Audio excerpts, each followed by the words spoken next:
আসসালামু আলাইকুম সুপ্রিয় দর্শক মণ্ডলী। বসুন্ধরা গ্রুপের কালের কণ্ঠ পত্রিকা আবুল খায়ের গ্রুপের বিরুদ্ধে একটি রিপোর্ট করেছে। গতকাল 21 এপ্রিল 2025 তারা একটা কঠিন ভাষা দিয়ে শিরোনাম করেছে আবুল খায়ের গ্রুপের বিরুদ্ধে। আবুল খায়ের গ্রুপ মসজিদ মন্দিরের জায়গা দখল করে বিড়ির ব্যবসা দিয়ে শুরু করেছিল।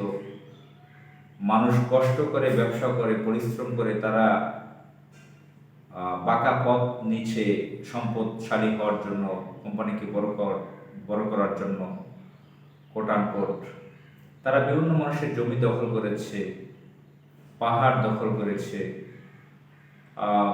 বাংলাদেশের আনাচে কানাচে বিভিন্ন জায়গায় তাদের জমি দখল করা। তারা প্রচুর ট্যাক্স ফাঁকি দিয়েছে, ভ্যাট ট্যাক্স ফাঁকি দিয়েছে, সরকারকে ফাঁকি দিয়েছে।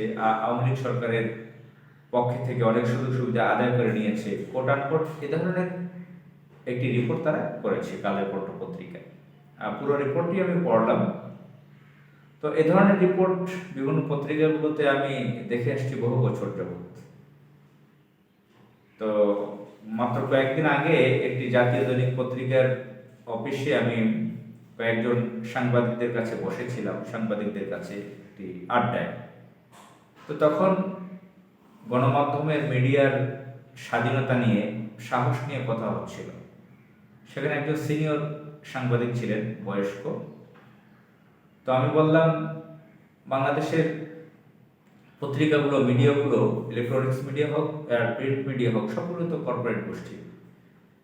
এখানে যারা কাজ করেন সাংবাদিকগণ, এরা সত্য কথা বলতে পারেন না। তিনি বললেন, যখন এরকম কর্পোরেট গোষ্ঠী ছিল না তখনও সাহস করে কথা বলতে পারেনি সকল সাংবাদিকগণ, কারণ হাত পা বাঁধা ছিল, সরকারের ভয় ছিল, বিভিন্ন ধরনের ডিক্টেটর সরকার ছিল, বা বিজ্ঞাপনের ব্যাপার ছিল, বিভিন্ন কোম্পানি বিজ্ঞাপন দিত, বিজ্ঞাপন না দিলে পত্রিকার ইনকাম হতো না, ইত্যাদি ইত্যাদি। তো আমরা গত 25 বছর যাবৎ দেখে আসছি, যদি 25 বছর ধরি 2000 সালের পর থেকে, আমাদের মিডিয়াগুলো, ইলেকট্রনিক্স মিডিয়াগুলো, প্রিন্ট মিডিয়াগুলো অধিকাংশই হচ্ছে কর্পোরেট গোষ্ঠী। তো আমি দীর্ঘদিন যাবৎ দেখে আসছি, বিভিন্ন কর্পোরেট কোম্পানির মিডিয়া এক কর্পোরেট গোষ্ঠী আরেক কর্পোরেট গোষ্ঠীর বিরুদ্ধে লিখে যায়। যদি ওই কর্পোরেট গোষ্ঠী তাদের আত্মীয় না হয়, শুভাকাঙ্ক্ষী না হয়, তাদের সাথে যদি লিয়াজও না থাকে, মিউচুয়াল ভালো সম্পর্ক যদি না থাকে, তাহলে কিন্তু তার বিরুদ্ধে লিখে দিচ্ছে। মিডিয়ার যে ন্যূনতম নিয়ম কানুন আছে, সেগুলো না মেনে যাই সাথে তারা লিখে দিচ্ছে। তো এই কালের কণ্ঠ পত্রিকা, আপনারা জানেন, ভারতের এক গোয়েন্দা সংস্থার এজেন্ট, তার বাড়ি সাতক্ষীরা। তিনি প্রথমে এইটার সম্পাদক হন 2009 সালের দিকে, সম্ভবত 9 সালের দিকে, আমার যতটুকু মনে পড়ে। আবেদ খান এটার সম্পাদক হন। তো এই বসুন্ধরা গ্রুপের পত্রিকা একটা না, অনেকগুলো মিডিয়া আছে, 7-8টা মিডিয়া আছে। টি স্পোর্টস নামে একটা করছে শেষ দিকে, টেলিভিশন চ্যানেল একটা আছে 24 নিউজ, বাংলাদেশ প্রতিদিন আছে, ইংরেজি ডেইলি সান আছে, রেডিও আছে, অনলাইনে আরও কিছু থাকতে পারে। তো অনেকগুলো তাদের মিডিয়া। এই মিডিয়া হাউসগুলো ইস্ট ওয়েস্ট মিডিয়া নাম দিয়েছে। তাদের বসুন্ধরার যে তাদের যে রাজত্ব, তারা এক ধরনের রাজ্য বানিয়ে নিয়েছে বসুন্ধরাকে। ঢাকার বড় একটা অংশ তারা দখল করে নিয়েছে। সেখানে একটি মিডিয়া হাউস তৈরি করেছে, নাম দিয়েছে ইস্ট ওয়েস্ট মিডিয়া হাউস। সেখানে শত শত সাংবাদিকদের পেলে পুষে রাখতেছেন দুধ কলা দিয়ে। অনেকেই তাদের চাকরির স্বার্থে চাকরি করে যাচ্ছেন রিজিকের জন্য, জানে যে এখানে কোম্পানির মালিকরা অনেক অন্যায় আছে। এই যে মুনিয়া নামের মেয়েটাকে মেরে ফেললো, এবং এই যে বসুন্ধরা গ্রুপ মানুষের জমি দখল করেছে হাজার হাজার একর, সরকারি জমি 10,000 একর দখল করেছে। পত্রিকায় আমি দেখেছি, একটা পত্রিকায়। নারায়ণগঞ্জের বালু নদীর ওই সাইডে বিশাল এরিয়া তারা দখল করেছে এবং ঢাকার বড় একটা এরিয়া তাদের দখলে। এরকম রাজত্ব, এরকম রাজ্য আর কেউ করতে পারেনি বাংলাদেশে। বলা হয়ে থাকে তারা অলিগার্ক বা মাফিয়া স্টেট কায়েম করেছে। সেখানে তারা একটা রাজ্য তৈরি করেছে বসুন্ধরার নাম দিয়ে। সেখানে তারা যা বলবে, তারা যা করবে সেটাই আইন। সেখানে সরকারি আইন, সিটি কর্পোরেশন আইন কিছুই নেই, সবকিছু তাদের নিয়ন্ত্রণে। সেখানে যারা ফ্ল্যাট কিনে, প্লট কিনে, সব তাদের অধীনে। তাদেরকে ট্যাক্স দিয়ে, আলাদাভাবে ট্যাক্স দিয়ে চলতে হয় তাদেরকে। তো তারা বিভিন্ন বড় বড় অপরাধ সম্পাদন করে। মুনিয়ার একটা মেয়েকে মেরে ফেললো, তারপরও তারা শেখ হাসিনার সাথে সফরে গিয়েছে, রাষ্ট্রীয় সফরে গিয়েছে। এই আনবির, বসুন্ধরার যে চেয়ারম্যান আকবর শাহ আলম সোবহান সাহেবের ছেলে, বসুন্ধরা গ্রুপের এমডি ম্যানেজিং ডাইরেক্টর, তার নামে মামলা হয়েছে। তারপরও তাকে নিয়ে শেখ হাসিনা, লেডি লেন্দুর দর্জি, সে রাষ্ট্রীয় সফর করেছে। এবং বসুন্ধরা গ্রুপের চেয়ারম্যান কিভাবে শেখ হাসিনাকে ক্ষমতায় রাখতে চেয়েছিল, প্রকাশ্য ঘোষণা দিয়েছিল, সেগুলো আপনারা জানেন। তো যেটা বলতে চেয়েছিলাম, আসল কথাটা হারিয়ে ফেলেছি। সেটা হচ্ছে এই কর্পোরেট গোষ্ঠীগুলো যে মিডিয়াগুলো তৈরি করেছে, এই মিডিয়াগুলো তাদের স্বার্থে যখন লাগে একে অপরের বিরুদ্ধে লিখে দিচ্ছে। 2009 সালে 10 সালের কথা আমি কিছুক্ষণ আগে উল্লেখ করেছিলাম। তারা তখন প্রথম আলো ডেইলি স্টারের বিরুদ্ধে লেখালেখি শুরু করেছিল, কালের কণ্ঠ, ট্রান্সকম গ্রুপের বিরুদ্ধে।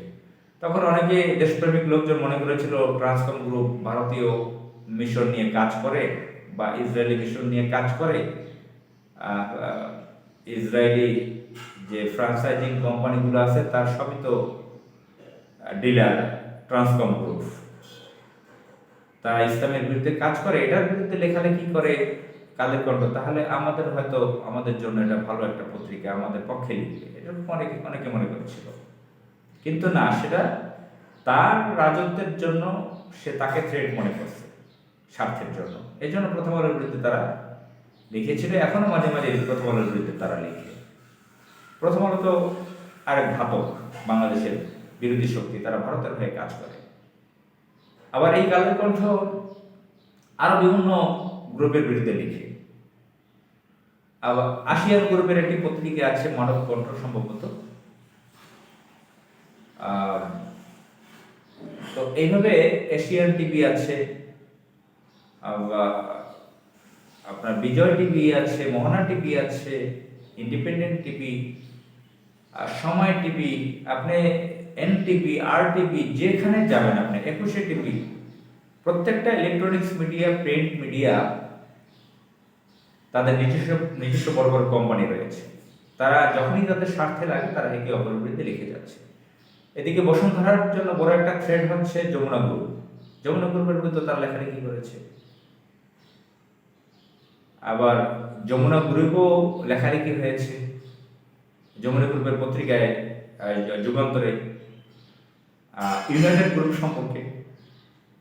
ইউনাইটেড গ্রুপের মিডিয়া আছে কিনা আমার জানা নাই, থাকলে হয়তো সেও তাদের বিরুদ্ধে লিখত। তো এই হচ্ছে আমাদের দেশের পরিস্থিতি। এখন আসা যাক আবুল খায়ের গ্রুপের ব্যাপারে। আবুল খায়ের গ্রুপ, এই যে বসুন্ধরা উল্লেখ করলো যে তারা সোজা পথ, মানে পাকা পথ বেছে নেয় সম্পদশালী হওয়ার জন্য। আবুল খায়ের গ্রুপের বয়স কত? 70 বছরের উপরে। পাকিস্তান আমলের কোম্পানি, অনেক পুরনো কোম্পানি। বিড়ি বিক্রি করে শুরু করছে আকিজ গ্রুপ, রহিউদ্দিন ভরসা, আবুল খায়ের গ্রুপ, 3টা কোম্পানি শুরু হয়েছে বিড়ি বিক্রি দিয়ে। শুধু আবুল খায়েরকে দোষ দিয়ে কি লাভ হবে? তো সেটা তো তামাকের ব্যবসা ছিল, সেটা একটা রাষ্ট্রীয়ভাবে বৈধ ব্যবসা ছিল, সেটা করেছে। তো আমরা তো দেখেছি একজন জর্দার ব্যবসায়ী বাংলাদেশের সর্বোচ্চ ট্যাক্স দিত। এখানে বসুন্ধরা গ্রুপ উল্লেখ করেছে সে আবুল খায়ের গ্রুপ ট্যাক্স কম দিত। তাহলে বসুন্ধরা গ্রুপ কি সেই জর্দা কোম্পানির থেকে কি বেশি ট্যাক্স দিত সরকারকে? প্রতি বছরই তো সেই একটা লোক মারা গেছে সম্ভবত, একটা জর্দা কোম্পানির মালিক, সে বারবার প্রতি বছর ট্যাক্সে সর্বোচ্চ রেকর্ড করবে, সর্বোচ্চ ট্যাক্স দাতা হিসেবে। আর এই বসুন্ধরা গ্রুপ তার জন্ম হয়েছে 82 বা 84 সালে, 80 দশকে। আর আবু খায়ের গ্রুপের বয়স হচ্ছে 70 বছরের উপরে, পাকিস্তান আমলে। তাহলে বাঁকা পথ কে বেছে নিয়েছে? বসুন্ধরা গ্রুপ এই 80 দশকে কোম্পানি করে বাংলাদেশের সবচেয়ে বড় মাফিয়া, বড় রাজ্য কায়েম করতে পারলো কিভাবে? সে যদি লুটপাট না করত, ভূমি দস্যুতা না করত, বিভিন্ন কোম্পানির প্রজেক্ট সে দখল করে নিচ্ছে, বড় বড় প্রজেক্ট সে দখল করে নিচ্ছে, যখন তখন মানুষকে মেরে ফেলছে, যখন যখন মানুষকে নাই করে ফেলতেছে, অপমান অপদস্থ করতেছে, এবং তারা বসুন্ধরা গ্রুপে যারা চাকরি করে তাদের সেখানে সম্মান দেওয়া হয় না। বসুন্ধরা কোম্পানির মালিক তাদেরকে চরম অপমান অপদস্থ করে। আবুল খায়ের গ্রুপ একটি স্বনামধন্য প্রতিষ্ঠান, তার ভুল ত্রুটি দখলের বিভিন্ন সমস্যা, ব্যাড ট্যাক্স নিয়ে থাকতে পারে, কিন্তু সেটা বসুন্ধরা গ্রুপের মতন কোম্পানি তার বিরুদ্ধে অভিযোগ করে কিভাবে? সে নিজেই তো উলঙ্গ। ধরেন একজন সম্পূর্ণ উলঙ্গ আর একজন গেঞ্জি পরা আছে বা শার্ট গায়ে দেওয়া আছে, বা প্যান্ট পরা আছে উপরে শার্ট নেই, তো সম্পূর্ণ উলঙ্গ অর্ধ উলঙ্গ নিয়ে কথা বলে কিভাবে? কথা প্রশ্ন তোলে কিভাবে? আবুল খায়ের গ্রুপ, যদি আমি জানি না সে কি করেছে, যদি সেরকম থাকে আরো কোম্পানি এরকম থাকতে পারে। রাষ্ট্র ব্যবস্থাপনাই তো আমাদের সমস্যা। সরকারি আমলারা, ব্যুরোক্রেসিতে যারা আছে সবই তো করাপ্টেড, সরকারের লোকজন করাপ্টেড। রাষ্ট্র যদি যখন গুড গভর্নেন্স রাষ্ট্রে আসবে, তখন আবুল খায়ের গ্রুপ সব কোম্পানি ঠিক হয়ে যাবে। বসুন্ধরা গ্রুপের মতন যে অলিগার্ক, যে মাফিয়া, যারা মাফিয়া স্টেট কায়েম করেছে, যাদের সন্ত্রাসী বাহিনী তৈরি করেছে, ভূমিদস্যুতার জন্য নাম করেছে, যখন তখন মানুষকে নাই করে ফেলতেছে, যারা এত অল্প সময়ের মধ্যে মিলিয়ন মিলিয়ন ডলারের মালিক হয়েছে, বিদেশে পাচার করেছে বহু অর্থ, তারা হয়তো ইউরোপের আলোচনায় শুনেছি, এটা সরকারকে বের করার দায়িত্ব, যে তারা ইউরোপের বিভিন্ন দেশে দ্বীপ কিনে রেখেছে, ইন্দোনেশিয়া বড় বড় দ্বীপ কিনে রেখেছে, সেখানে তারা ফুর্তি করতে চায়। তাদের বহু জায়গায় বহু সম্পদ রয়েছে, তারা বিদেশে প্রচুর অর্থ তারা পাচার করেছে। যারা মাফিয়া হিসেবে পরিচিত, সন্ত্রাস হিসেবে পরিচিত, নিয়মিত মানুষের প্রত্যেকটা, যে রিক্সা চালক সেও জানে একটা মাফিয়া, একটা সন্ত্রাস। আবুল খায়ের গ্রুপ সম্পর্কে তো এই ধরনের পাবলিক পারসেপশন নেই। 70 বছরের উপরে তার বয়স, অনেক পুরনো একটা কোম্পানি। তার ঢেউলিনের ব্যবসা সম্পর্কে অনেকে জানা আছে। তাদের এখন শাহ সিমেন্ট একটি বড় একটা কোম্পানি। এখন কি বসুন্ধরার সিমেন্ট কোম্পানি তার সাথে প্রতিযোগিতা করে পারছে না? এই ঈর্ষা কেন? তার বিরুদ্ধে কেন লেখালেখি? তার নিজের খবর কি? মুনিয়াকে যে মেরে ফেলেছে তার ব্যাপারে তারা কেন কালের কণ্ঠ লিখছে না? আমি সাফাই যাচ্ছি না। আবুল খায়ের গ্রুপ হয়তোবা তার যে ভুল ত্রুটি রয়েছে, কিন্তু বসুন্ধরা গ্রুপের মতো সম্পূর্ণ উলঙ্গ একটা কোম্পানি, সে হয়তো বিভিন্ন সময় হুজুরদের নিয়ে বড় বড় অনুষ্ঠান করে, তাদেরকে খাওয়ায় দাওয়ায়, একদম মুফতির নামে বড় একটা সড়ক রাস্তা করেছে, বড় একটা কওমি মাদ্রাসা করেছে, মসজিদ করেছে। যখন তখন তাদের পত্রিকাগুলো বিভিন্ন হুজুরদের দিয়ে ইসলামিক লেখায়, রমজান মাসে কোনো ইফতার পার্টি করে, বিভিন্ন লোকজনকে দাওয়াত দিয়ে খাওয়ায়, পত্রিকাগুলোর বর্ষ পূর্তি পালন করে, বিভিন্ন লোকজনকে দাওয়াত দিয়েছে, আমিও একবার গিয়েছিলাম। এসব করে কি বোঝাতে চাচ্ছে যে আমরা এই রাষ্ট্রের সব 100% হালাল কোম্পানি? আসসালামু আলাইকুম।